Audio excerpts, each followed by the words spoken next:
Hello everyone. I'm back with another scale model review. We've got a few reviews to do, including Corgi Thunderbird 2, Batman Batmobile, Thunderbird 1 and 2 model kits, and the Saints Volvo P1800 re-release. Let's get going. As usual, the box artwork is true to the original 60s release. The instructions and bad-it figure are in a compartment under the box inlay. The features of this model are the ejector seat, operated by a button on the near side of the model. The bulletproof shield, operated by pressing the exhaust pipe. And the front machine guns, operated by pressing the front button on the near side. You do have to get the blue baddies correctly positioned for him to fly out of the roof. Don't forget, you may still be able to buy this model, possibly from eBay as shown in the final shots, or you could opt for the soon-to-be-released silver DB5 from Corgi. There is a link in the description below. Please like, subscribe and hit the bell notification. It really makes a difference and is appreciated. So back to the review. Arguably the most famous Corgi toy ever produced, this feature-packed model was rush-released just in time for 1965's festive season. In only 7 weeks, Corgi sold 750,000 of this marvelous model, causing stocks to completely run out by Christmas Day. Despite this huge number, it went on to sell just under 4 million. Fully working mint condition examples in their original boxes are extremely rare and valuable today. As to why the model was painted gold, unlike Bond's silver DB5 in the movies, the story goes that Corgi bosses were concerned that the silver-painted factory samples they were shown looked too much like base metal. Any production delay would have meant the model not being in the shops in time for Christmas, so the quick decision was made to paint it in gold. The thinking was that gold would make the DB5 look more special as a toy, a thought process no doubt influenced by the previous year's Bond movie, Goldfinger. A silver version, Corgi 270, was eventually released in 1968, which coincided with the original gold Corgi 261 being deleted.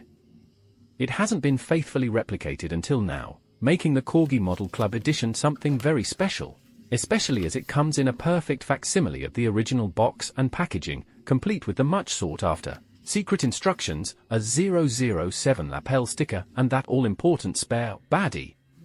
The Aston Martin DB5 became widely known after special effects expert John Steers modified a DB5 for use by James Bond in the 1964 film Goldfinger. Author Ian Fleming had placed Bond in a DB Mark III in the novel, but Steers persuaded the company to make its DB5 prototype available. There were a total of 4 Goldfinger DB5s. 2 of these were used in filming and 2 were used only for promotional purposes. The first filming car was fitted with gadgets. This DB5 was the original prototype and was painted Dubonnet red. Before it appeared in Goldfinger, it was used in episode 2.17, The Noble Sportsman of the Saint. This car was later stripped of its weaponry and gadgetry by Aston Martin and resold. It was then retrofitted by subsequent owners with non-original weaponry. The second filming car was used for driving scenes and had no gadgets. After filming, gadgets were added and the car was used for promotion. It featured the pop-out gun barrels behind the front indicators, the bullet shield behind the rear window, and a 3-way revolving front number plate showing LU 6789, or 4711 EA62, or BMT 216A.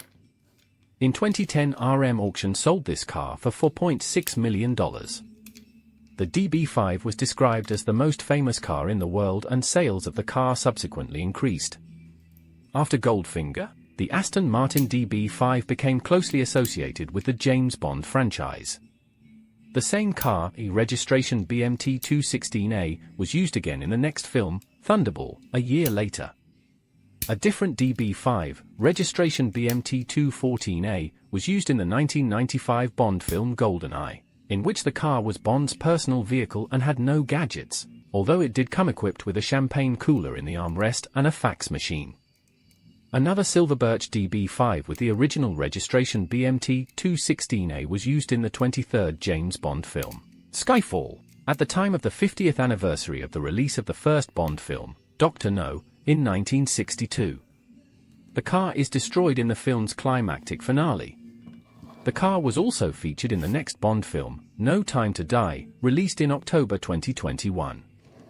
That's about it for this review, folks. Please subscribe and like. Check the link in the description for the new Star Trek Enterprise models coming soon from Corgi. The next review: the Saints P1800 Volvo. Thanks for watching and God bless.